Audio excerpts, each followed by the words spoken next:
Hey guys, I'm here in Prague for the first day for the Ethereum Developers Conference. This is the annual event where all the developers, everyone who's building on the Ethereum platform, they gather, they share ideas of what's going to be game changing.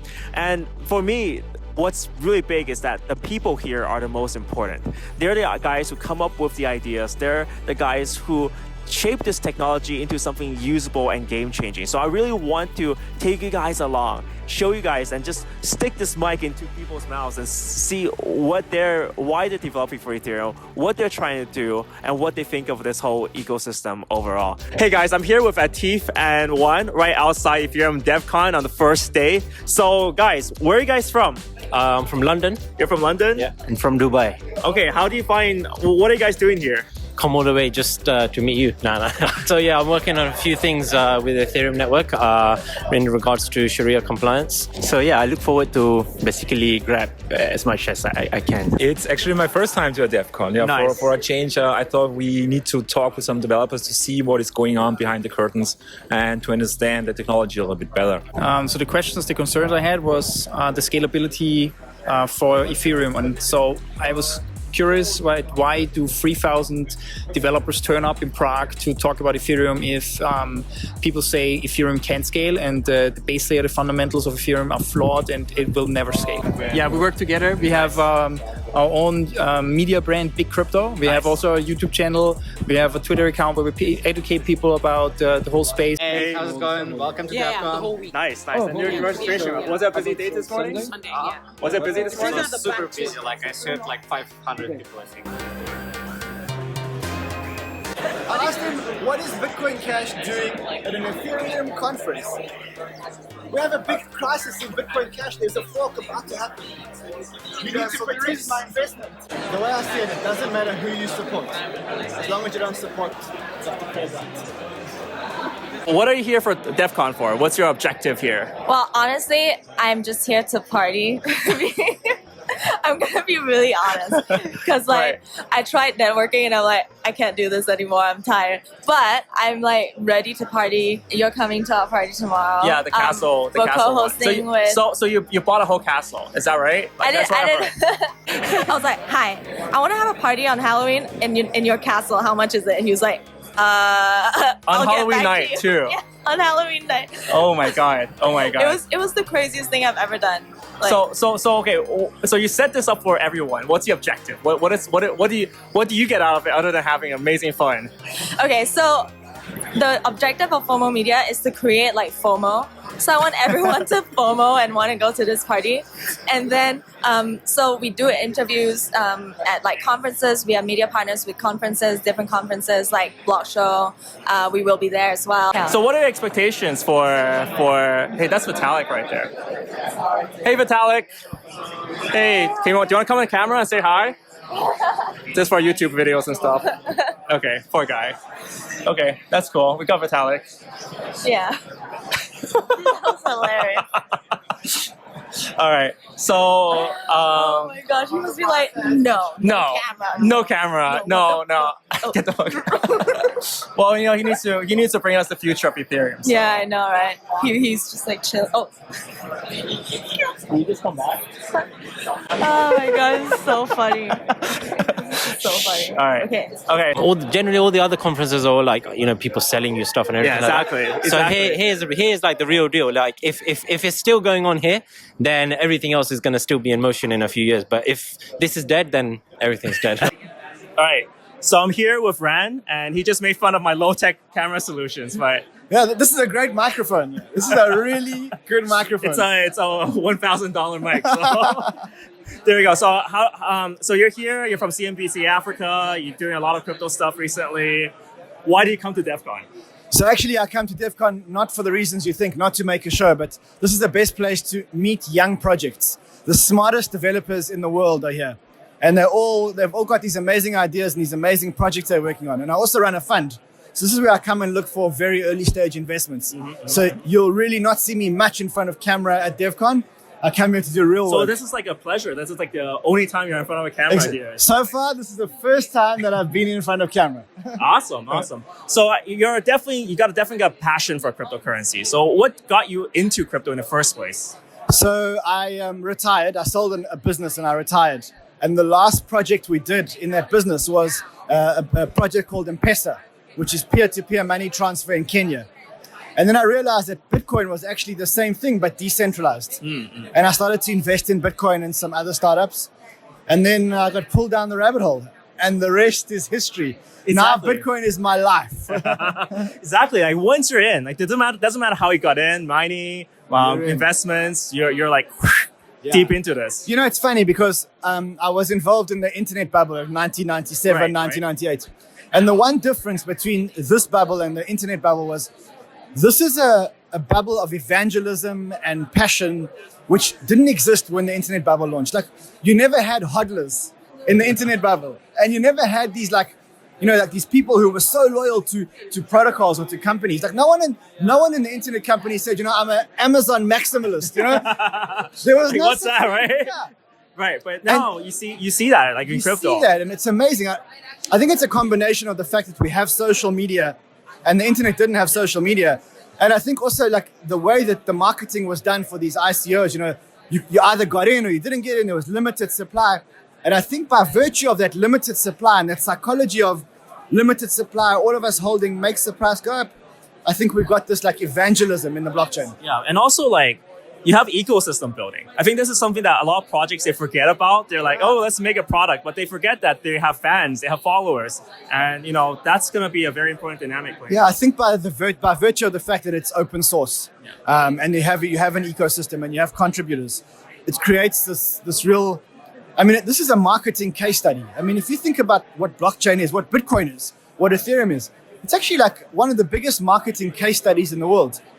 Take Coca-Cola. Coca-Cola has been around for, I don't know exactly how many years, but hundreds of years, and spent a lot of money on marketing. Take Bitcoin. No real marketing. No marketing department. Oh, this Bitcoin wizard. Have you seen the Reddit Bitcoin wizard? But you know what I'm saying? And you think about how many people recognize the brand Bitcoin, and you kind of realize that we're living through some kind of revolution. Well, it's disruptive as fuck, right? A lot of people don't understand this, but we come from Asia and China where currencies are tightly controlled. Government controls what enters and leaves. And Bitcoin is like beyond that, beyond government control. I come from Africa. So you can imagine that in Africa, the governments are all corrupt and they use the currencies for their own benefit. So for us, Bitcoin is like the big savior. I mean, you know that in Zimbabwe, the stories, but the currency devaluated to, 1 trillionth of the price. I mean, in South Africa... How does that even work, right? How many zeros are there? At one point, they could only afford to print one side of the paper. That's how unvaluable. It was like a $1 trillion note with only one side of the paper was printed. I live in South Africa. And for us, 10% up and down in the currency in a day, it's not unusual. It's not unusual. When I sold my old business, the day that I signed the documents, the South African rand was trading at 10 to the US dollar. The day that I got paid, the South African rand was trading at 14 to the US dollar. I lost 40% of my wealth. 40% of my wealth I lost. So, ouch. Yeah. So we love any type of currency that's not government controlled. Yeah. And that's why I think Africa... So is Africa, are they printing the currency? Are they like inflating it by just printing it a lot? And just think about if you gave very corrupt kids currency and you said, do what you want, that's exactly what they do. They print, I may go to jail for this, but they print currency, it's corrupt, the central bank is controlled by, it's crazy, it's broken. There's no money in most countries. If you go to Nigeria today, if you go to Mozambique today, there's no money. In Zimbabwe, there's no money. It's not that they don't want to give, there is no money. Ouch. And now you've got Bitcoin. So yeah, there's a lot of value. That's what pulled you in, right? There's like I think that message still doesn't get around as much, but I love what you're doing on CNBC Africa, really pushing. I can see the passion. I love what you're doing. I watch your shows regularly, man. Really nice. I watch your shows regularly, thanks so much, man. Yeah. And we just want to tell people the message, right? Yeah. And that's. I think what people need to understand, I think I speak for the both of us, is there's no money in what we do. I don't make money from CNBC. I don't get paid. I'm assuming you don't make money from a YouTube channel. Not really. So we go around the world to conferences, meeting people to take the message and drive mass adoption of crypto. That was why I got into this. And I think that's the message. We're out there to bring a good message to people and to spread the word, to talk to people about projects, to talk to people about developments in the blockchain.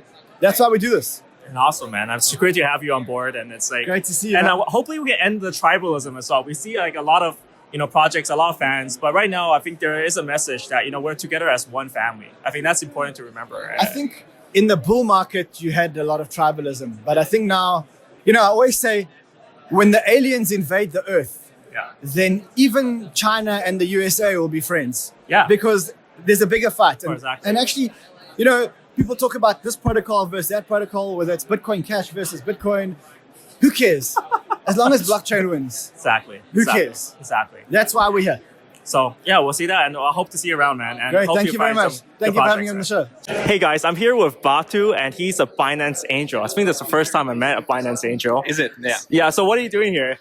Well, there are not many, in fact. Well, we came here because we were quite tech interested, and so we wanted to come here, see the new projects, and then get some exposure. And why do you choose to become a Binance Angel? Well, because we love Binance, we love freedom of money. You spoke to CZ, right, Yeah, I before? spoke to So CZ. maybe you heard about the principle of freedom of money. Uh-huh. Yeah. So, this is something that is a unifying principle at Binance where the whole team circles around. So this is why we want to contribute to the community and in particular to Binance. Awesome. So do you get paid for being Binance? How do you get apply? And it's a voluntary position, so Right. you don't get paid. Right. It's intrinsic motivation, 100%. That's awesome. So like you guys are motivated to be. Yes. What's your Binance shirt? Do you get some Binance merchandise or like the phone case or something like that? Okay, maybe I should correct myself. You don't get paid in money, but you definitely get paid in merchandise. Yeah. Okay, so you get paid in merchandise. And how long have you been in crypto? Oh, since 2011. 2011. That's Yeah. a long freaking time. Yeah. So what are you doing here? I'm here to meet people and just learn about what's new and what's happening in Ethereum, especially layer 2 solutions and how we can really scale the chain. Okay. Yeah. So what have you done in crypto in the past? You talked about a few projects you worked on. Like what did you do? Yeah, so I made the first hardware wallet back in 2013. It was called Piper Wallet, and it was a Raspberry Pi and a receipt printer in a box. And you press a button, and it prints out a new paper wallet for you. And what are you working on now? Yeah, right now I'm working on a project called Deco.network. And Deco.network is a platform for makers and people with money and ideas to basically come together and work on projects together. And it's a milestone-based development platform. So, you come there with an idea and a project, and we have project managers, designers, developers who will spec your project out for you, help you figure out what you're actually going to build, and then you pay in little increments as the project gets built, iteratively. Everybody's super friendly to the conferences. You can talk, you can go up to anybody and just ask them, what are you doing? And just get educated by the brightest minds in here. And now that's wisdom, and we're going to translate to our YouTube channel, to our videos at the moment. So what do you come for DevCon for? What's your purpose, objective here? I think we believe in what Ethereum is doing, and the foundation is doing really good work. So we're here to support them and also to bring the message about financial inclusion. Right. So, you've been talking about financial inclusion for a while. So what is financial inclusion for you? What does it mean to you? Well, we believe in having a lot more people back to the economic and financial system. We feel that a lot of them they have now got a handphone. The penetration rate is very good. So it's time that using the handphone, we have a digital inclusion. And once they're connected using blockchain, we could see a lot of changes in their life. Right. And what are the problems they're facing right now? I guess there's a lot of people who hear this term, but I guess they're not so intimately familiar. And you travel quite a bit to and see this firsthand. So what are the problems they're directly facing? I think the main thing is that we want to send a message that the technology is now ripe. Mm-hmm. Once we have the scalability problem out of the way, we have the connectivity inclusion out of the way. The main thing is for people to understand where the demand is coming from. Right. And the demand certainly is coming from those people who are excluded so far from the business world. So if we focus on servicing people we have already been servicing, using new technology, then we may be displacing a lot of jobs as well as competing with a lot of people head on. But there are easier ways to have a convergence of the profit motives and the social objectives. Mm-hmm. And this is the first time in history that technology and business can come together. And thanks to blockchain. Right. So we're getting you're basically allowing them to enter a much faster route into the financial system because they have a phone, right? And then they have access to some form of asset. So for them, what can they do beyond just having a wallet? What can they use this inclusion to benefit? How would it benefit them? We invest in quite a few projects which are very interesting to us. Mm-hmm. One of the projects is called A-Tech, mm-hmm. and they basically have identity for the refugees, mm-hmm. and they have actually been having like a baby born on the blockchain. By that, what they meant was that that funds was actually transferred to the beneficiaries, mm-hmm. and those funds are specifically used for delivering of the baby in the hospital, and the subsequent transfer of funds are for the medical expenses of the baby as well. So no one, not any syndicate or any authority can take away whatever is meant for the babies.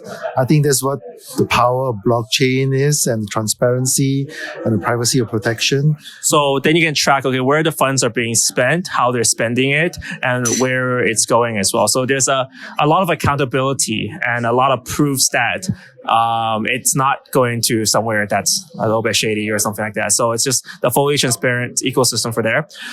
So what inspires you in this space? You've been here for, I'm guessing, like, what brought you into here? Let's answer this question. What brought you into blockchain? I think blockchain is a very interesting technology. Mm-hmm. It's an interesting technology that is leveling the playing field. Of course, technology itself, it doesn't know what is good or bad.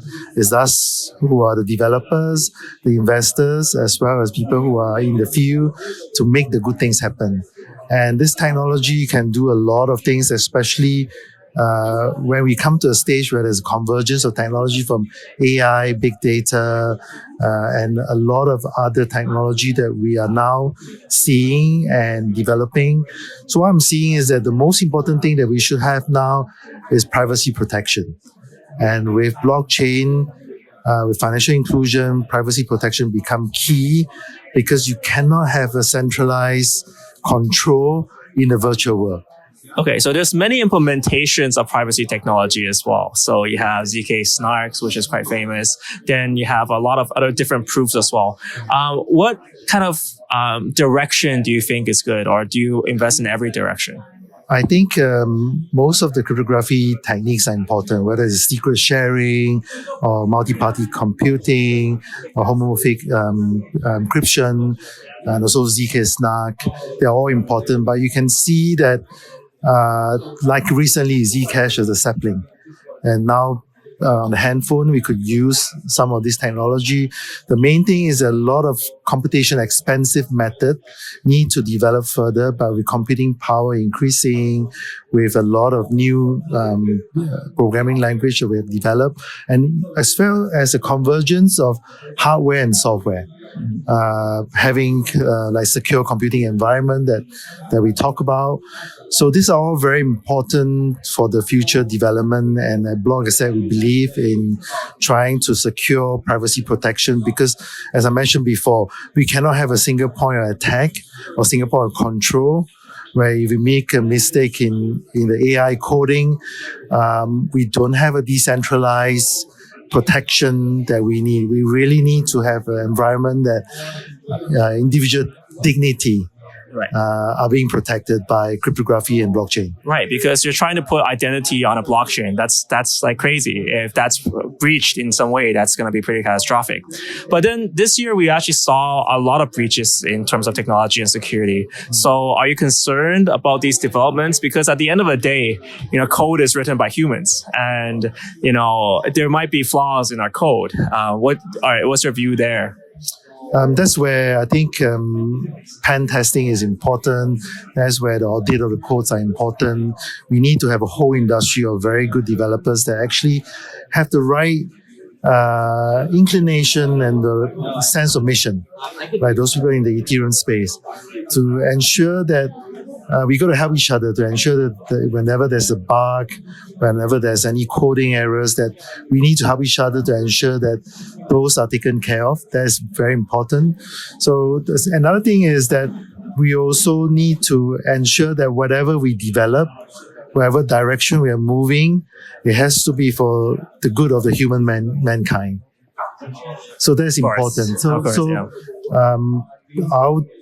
One of the purpose we are here, I'm giving a talk on Friday. I hope everybody will come at 1:30 to listen a little bit more about what I'm trying to share, to say that it's a very important time to think about governance, on-chain, off-chain governance, to ensure that we work with all the right parties to get this going. Awesome. So I hope you guys can attend that. I'll try to showcase it if it's possible. I'm not sure about the stream regulation, but I really hope that goes well. And if you guys are in Prague, come check out David's stuff. Thank you very much. Thank you so much for having me here. Cheers. Thank you.